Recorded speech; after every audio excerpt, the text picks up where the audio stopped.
صحابہ کرام کا جم غفیر ہے۔ میرے کریم نبی صحابہ کرام کو اللہ کا پیغام سنا رہے ہیں، خوبصورت زندگی گزارنے کے طور طریقے بتا رہے ہیں۔ میرے کریم نبی نے فرمایا او میرے صحابہ، فرمایا سب کچھ کرنا، گناہ کبیرہ سے بچنا، گناہ کبیرہ سے بچنا۔ صحابہ کرام نے عرض کی یا رسول اللہ یہ گناہ کبیرہ کیا ہے؟ میرے کریم نبی نے فرمایا گناہ کبیرہ ہے اپنے والدین کو گالیاں دینا، گالیاں دے کر اپنے والدین کا دل دکھانا۔ کسی صحابی نے عرض کی یا رسول اللہ کیا کوئی اپنے والدین کو بھی گالیاں دے سکتا ہے، والدین کو بھی برا بھلا کہہ سکتا ہے؟ میرے نبی نے فرمایا جب تم دوسروں کے ماں باپ کو گالیاں دیتے ہو اور جب وہ تمہارے ماں باپ کو گالیاں دیتے ہیں، یہ ہے کبیرہ گناہ۔ تم دوسروں کے والدین کو برا بھلا نہ کہو، کوئی تمہارے والدین کو برا بھلا نہ کہے۔ آقا کریم علیہ السلام کے مبارک زمانے میں ایک نوجوان رہتا تھا جس کا نام علقمہ تھا۔ یہ نوجوان نمازی تھا، پرہیزگار تھا، تہجد گزار تھا، قرآن پڑھتا تھا، حق سچ بولتا تھا، صدقہ و خیرات کرتا تھا، پرہیزگار انسان تھا۔ علقمہ کا جب وقت آخر آیا، زندگی کے شب و روز گزر گئے، جب زندگی کا سورج غروب ہوا، موت کا وقت قریب آیا، علقمہ چارپائی پر لیٹ گیا تو علقمہ کی بیوی میرے کریم نبی صلی اللہ علیہ وسلم کی خدمت میں حاضر ہوئی۔ عرض کی یا رسول اللہ علقمہ کا وقت آخر ہے، میں آپ کو بس اطلاع دینے آئی ہوں کہ علقمہ کا وقت آخر ہے، علقمہ کی موت کا وقت قریب ہے۔ میرے کریم نبی نے جب علقمہ کی موت کی اطلاع سنی تو حضرت سیدنا بلال رضی اللہ تعالی عنہ اور کچھ صحابہ کو علقمہ کے پاس بھیجا کہ جاؤ علقمہ کی حالت دیکھو، علقمہ کلمہ بھی پڑھ رہا ہے یا نہیں پڑھ رہا، کلمہ گواہی دے رہا ہے یا نہیں دے رہا۔ ساری زندگی علقمہ نے نماز میں گزاری، پرہیزگاری میں گزاری، تہجد میں گزاری۔ حضرت سیدنا بلال رضی اللہ تعالی عنہ اور دیگر صحابہ علقمہ کے گھر پہنچے۔ علقمہ کو کلمہ پڑھنے کا کہتے ہیں، علقمہ کی زبان نہیں چلتی۔ مرنے والے کو کلمہ پڑھنے کا کہتے ہیں، مرنے والے کی زبان کلمہ نہیں پڑھتی، زبان نہیں چل رہی۔ حضرت سیدنا بلال رضی اللہ تعالی عنہ نے جب یہ منظر دیکھا کہ ساری زندگی نمازیں پڑھنے والا، ساری زندگی قرآن پڑھنے والا، حق سچ بولنے والا، تہجد گزار، کلمہ نہیں پڑھ پا رہا، موت کے وقت خاتمہ ایمان پر نہیں ہو رہا، حضرت سیدنا بلال رضی اللہ تعالی عنہ الٹے پاؤں واپس میرے کریم نبی کی خدمت میں حاضر ہوئے۔ عرض کی یا رسول اللہ علقمہ کی زبان کلمہ نہیں پڑھ رہی، علقمہ کوشش کرتا ہے کلمہ پڑھنے کی، کوشش کرتا ہے گواہی دینے کی، لیکن زبان کلمہ نہیں پڑھ پا رہی۔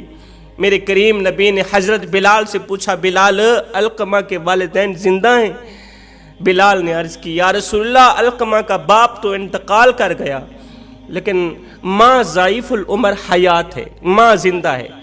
میرے کریم نبی نے فرمایا جاؤ علقمہ کی ماں کو میرا سلام دینا، سلام کے بعد کہنا تجھے میرے کریم نبی بلا رہے ہیں۔ بلال دیکھنا وہ ضعیف العمر ہوگی، اگر اس میں آنے کی ہمت ہے، اگر وہ چل سکتی ہے تو میرے پاس آ جائے، اگر نہیں چل سکتی کوئی بات نہیں، پھر میں اس کے پاس چلا جاؤں گا، میں اس سے کچھ پوچھنا چاہتا ہوں۔ حضرت سیدنا بلال رضی اللہ تعالی عنہ علقمہ کی ماں کے پاس آئے، ضعیف العمر ماں۔ آقا کریم علیہ السلام کا سلام دیا، جواب کے بعد حضرت بلال نے کہا کہ آقا کریم تجھے اپنے پاس بلا رہے ہیں، آقا کریم علیہ السلام تم سے کچھ پوچھنا چاہتے ہیں علقمہ کے بارے میں، اگر تو جا سکتی ہے تو چلی جا، اگر جانے کی ہمت نہیں ہے ضعیف العمری کی وجہ سے، اگر جانے کی ہمت نہیں ہے تو کوئی بات نہیں، آقا کریم خود چل کر تیرے پاس آ جاتے ہیں۔ اس نے کہا نہیں، آقا کریم کو تکلیف نہیں دوں گی، آنے کی زحمت نہیں دوں گی، میں خود ہی آقا کریم کی خدمت میں چلی جاتی ہوں۔ علقمہ کی بوڑھی ماں میرے کریم نبی کی خدمت میں حاضر ہوئی، سلام عرض کیا، آقا کریم کے سامنے بیٹھ گئی۔ میرے کریم نبی نے پوچھا اے بوڑھی ماں اتنا بتا دے کہ علقمہ کی زندگی کیسے گزری، کیسی عمر گزری، کیسی زندگی گزری، زندگی کے شب و روز کیسے گزرے؟ علقمہ کی ماں نے عرض کی یا رسول اللہ، علقمہ نمازی تھا، پرہیزگار تھا، تہجد گزار تھا، صدقہ و خیرات بڑے شوق سے کیا کرتا تھا۔ اچھا یہ بتا کہ علقمہ کے معاملات تیرے ساتھ کیسے تھے؟ تیرے بیٹے کے معاملات تیرے ساتھ کیسے تھے؟ یہ سن کر ماں کی چیخ نکل گئی، بوڑھی ماں رونے لگی، رو کر کہنے لگی یا رسول اللہ، میں اپنے بیٹے علقمہ پہ سخت ناراض ہوں، اس لیے کہ وہ بیوی کو مجھ پر فوقیت دیتا تھا، بیوی کے معاملے میں بیوی کی ہر ایک بات سنتا تھا، میری کوئی بات نہیں سنتا تھا، بیوی کی ہر ایک بات کو میری بات پر فوقیت دیتا تھا، میری نافرمانی کرتا، بیوی کی فرما برداری کرتا، بیوی کی باتوں پہ آ کر علقمہ مجھے تکلیفیں دیتا۔ یا رسول اللہ، میں ایک ماں ہوں، میں نے علقمہ کو پالا ہے، علقمہ کو جوان کیا، اپنی رگوں سے خون نکالتی رہی، بیٹے کی رگوں میں ڈالتی رہی، اپنے منہ سے نوالا نکالتی رہی، بیٹے کی منہ میں ڈالتی رہی، اپنی پیاس کو بیٹے کی پیاس پہ قربان کیا، اپنی بھوک کو بیٹے کی بھوک پہ قربان کیا، اپنا سکون برباد کیا، آرام برباد کیا، موت کی سی اذیت دے کر میں نے علقمہ کو جناح شکم سے گود میں لے کر آئی، پھر میں نے اسے پالا، جوان کیا، یہ بدبخت جوان ہی کیا ہوا میری نافرمانی کرنے لگا، بیوی کی باتوں پہ آ کر میرا دل دکھانے لگا، علقمہ نے تو مجھے اندر سے چکنا چور کر دیا، اندر سے خالی کر دیا۔ یہ سن کر میرے کریم نبی صلی اللہ علیہ وسلم کی آنکھیں چھم چھم برسنے لگیں۔ میرے نبی نے فرمایا اے علقمہ کی ماں، تیری نافرمانی نے تیرے بیٹی کی زبان کو کلمہ پڑھنے سے روک رکھا، تیری نافرمانی نے۔ علقمہ جو زندگی میں تیری نافرمانی کرتا رہا، بیوی کی فرما برداری کرتا رہا، بس اس عمل نے علقمہ کی زبان کو کلمہ پڑھنے سے روک رکھا ہے۔ میرے کریم نبی نے فرمایا بلال جاؤ جلدی سے بہت زیادہ لکڑیاں اکٹھی کر کے آؤ۔ یا رسول اللہ کیوں؟ فرمایا آگ جلاؤ، اس لیے کہ ہم علقمہ کو آگ میں جلانا چاہتے ہیں۔ ماں تیرے بیٹے کو آگ میں جلانا چاہتے ہیں۔ ماں کی چیخ نکل گئی، یا رسول اللہ میرا بیٹا آگ کیسے برداشت کر پائے گا؟ میرے نبی نے فرمایا وہ دنیا کی آگ برداشت نہیں کر سکتا، جہنم کی آگ کیسے برداشت کرے گا؟ میرے نبی نے فرمایا اے ماں، اس مالک کی قسم جس کے قبضہ قدرت پر میں محمد کی جان ہے، جب تک تو علقمہ پہ راضی نہیں ہوگی میرا اللہ بھی علقمہ پہ راضی نہیں ہوگا، جب تک تو اپنے بیٹے پہ خوش نہیں ہوگی اللہ بھی اس پہ خوش نہیں ہوگا۔ یا رسول اللہ میرے بیٹے نے نمازیں پڑھی، قرآن پڑھا، تہجد پڑھتا رہا، صدقہ و خیرات بڑے شوق سے کیا کرتا تھا۔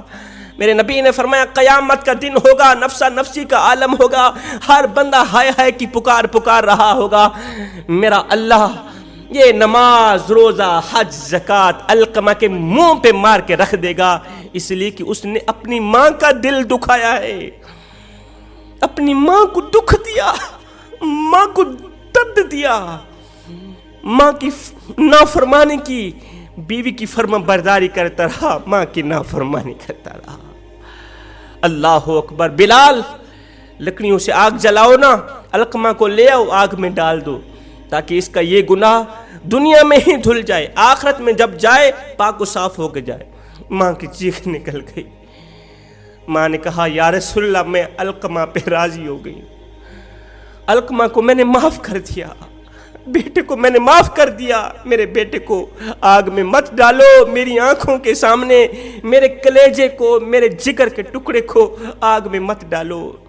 علقمہ کی ماں نے دونوں ہاتھ اٹھائے، عرض کیو میرے مالک تجھے گواہ بنا کر، تیرے سونے محمد کو گواہ بنا کر میں علقمہ کو معاف کرنا چاہتی ہوں، تو بھی علقمہ کو معاف کر دے، بس یہی کہنا تھا۔